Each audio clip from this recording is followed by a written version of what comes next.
Sense and Sensibility by Jane Austen, Chapter 45.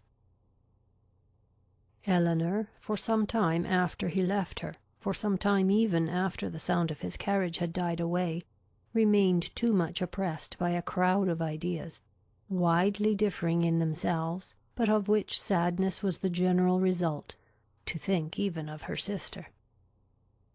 Willoughby, he whom only half an hour ago she had abhorred as the most worthless of men, Willoughby, in spite of all his faults, excited a degree of commiseration for the sufferings produced by them, which made her think of him as now separated for ever from her family, with a tenderness, a regret, rather in proportion, as she soon acknowledged within herself, to his wishes than to his merits. She felt that his influence over her mind was heightened by circumstances which ought not in reason to have weight, by that person of uncommon attraction, that open, affectionate, and lively manner which it was no merit to possess, and by that still ardent love for Marianne, which it was not even innocent to indulge. But she felt that it was so, long, long before she could feel his influence less. When at last she returned to the unconscious Marianne, she found her just awaking, refreshed by so long and sweet a sleep to the extent of her hopes. Elinor's heart was full.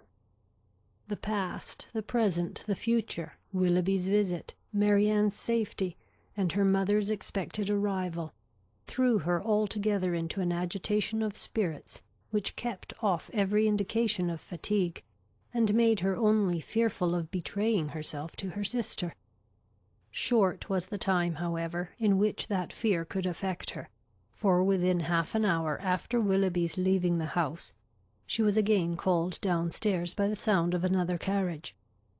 Eager to save her mother from every unnecessary moment's horrible suspense, she ran immediately into the hall, and reached the outward door just in time to receive and support her as she entered it. Mrs. Dashwood, whose terror as they drew near the house had produced almost the conviction of Marianne's being no more, had no voice to inquire after her, no voice even for Elinor. But she, waiting neither for salutation nor inquiry, instantly gave the joyful relief; and her mother, catching it with all her usual warmth, was in a moment as much overcome by her happiness as she had been before by her fears. She was supported into the drawing-room between her daughter and her friend, and there, shedding tears of joy, though still unable to speak, embraced Elinor again and again, turning from her at intervals to press Colonel Brandon's hand, with a look which spoke at once her gratitude and her conviction of his sharing with herself in the bliss of the moment. He shared it, however, in a silence even greater than her own. As soon as Mrs. Dashwood had recovered herself, to see Marianne was her first desire, and in 2 minutes she was with her beloved child, rendered dearer to her than ever by absence, unhappiness, and danger. Elinor's delight, as she saw what each felt in the meeting, was only checked by an apprehension of its robbing Marianne of farther sleep.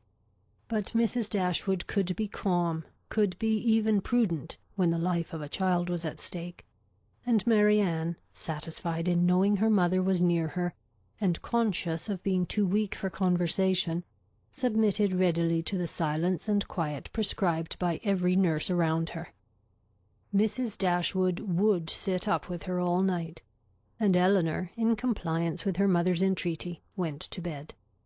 But the rest, which one night entirely sleepless and many hours of the most wearing anxiety seemed to make requisite, was kept off by irritation of spirits. Willoughby, poor Willoughby, as she now allowed herself to call him, was constantly in her thoughts. She would not but have heard his vindication for the world, and now blamed, now acquitted herself for having judged him so harshly before. But her promise of relating it to her sister was invariably painful. She dreaded the performance of it, dreaded what its effect on Marianne might be. doubted whether after such an explanation she could ever be happy with another, and for a moment wished Willoughby a widower. Then, remembering Colonel Brandon, reproved herself, felt that to his sufferings and his constancy far more than to his rivals, the reward of her sister was due, and wished anything rather than Mrs. Willoughby's death.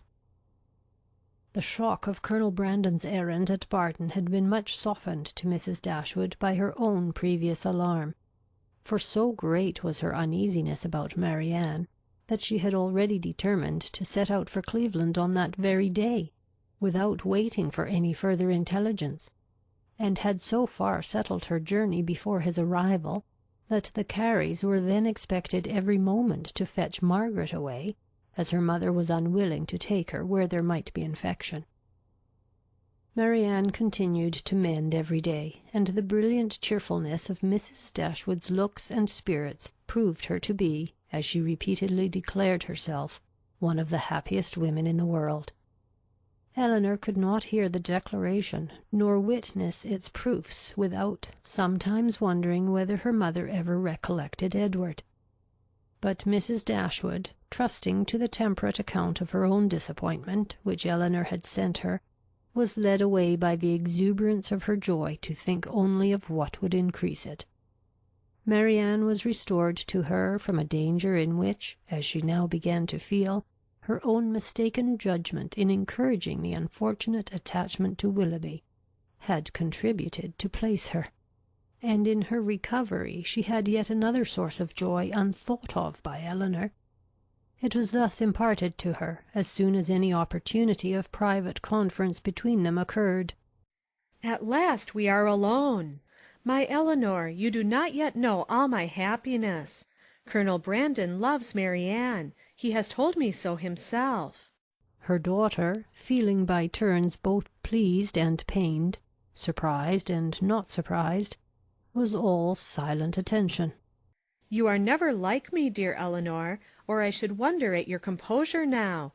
Had I sat down to wish for any possible good to my family, I should have fixed on Colonel Brandon's marrying one of you as the object most desirable, and I believe Marianne will be the most happy with him of the two." Elinor was half inclined to ask her reason for thinking so, because satisfied that none founded on an impartial consideration of their age, characters, or feelings could be given. But her mother must always be carried away by her imagination on any interesting subject, and therefore, instead of an inquiry, she passed it off with a smile.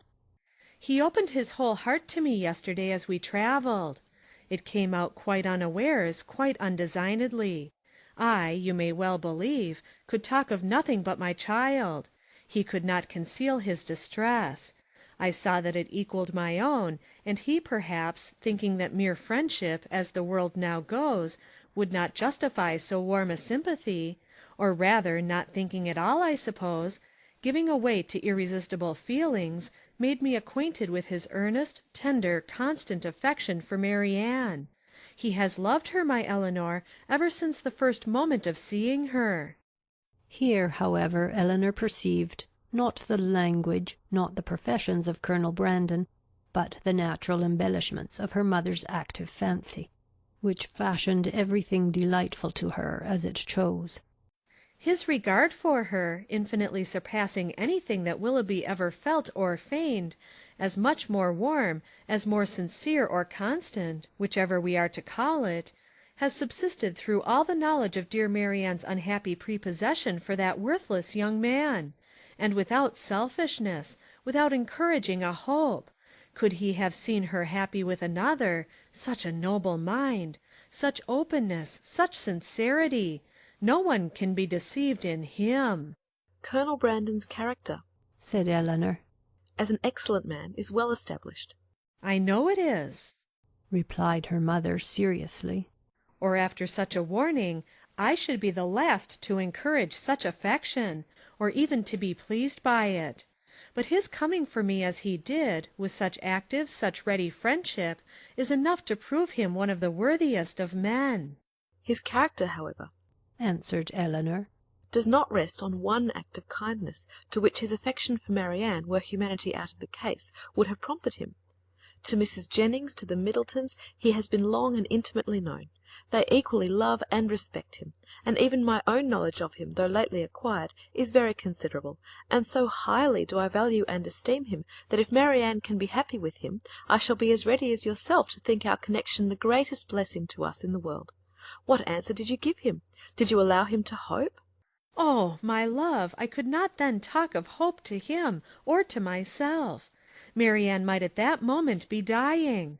But he did not ask for hope or encouragement. His was an involuntary confidence, an irrepressible effusion to a soothing friend, not an application to a parent.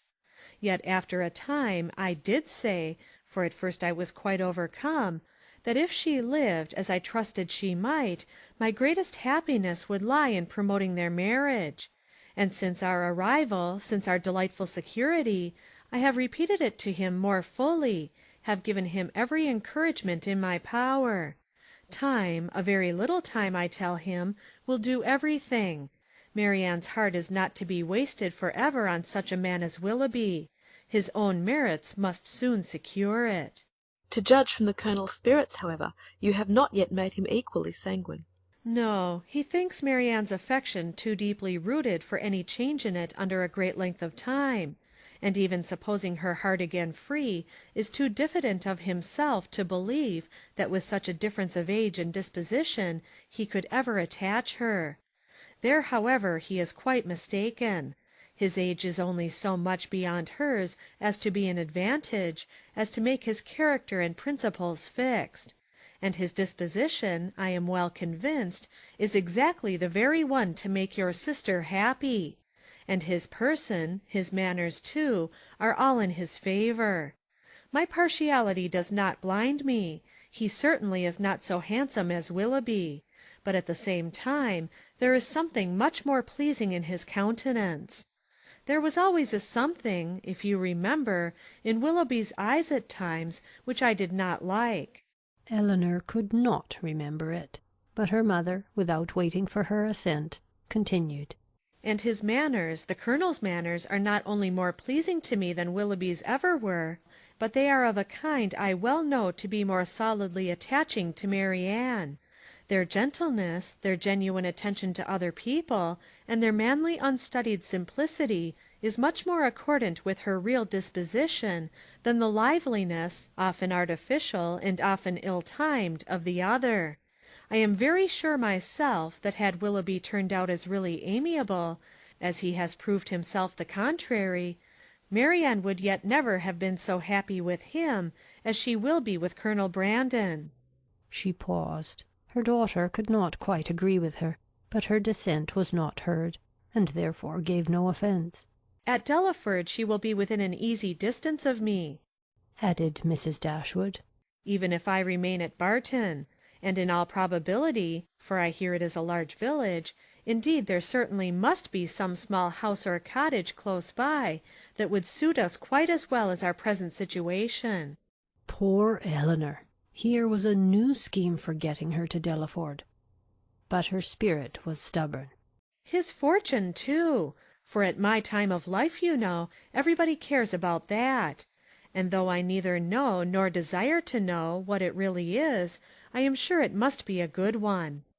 Here they were interrupted by the entrance of a third person, and Elinor withdrew to think it all over in private, to wish success to her friend, and yet, in wishing it, to feel a pang for Willoughby. Chapter 45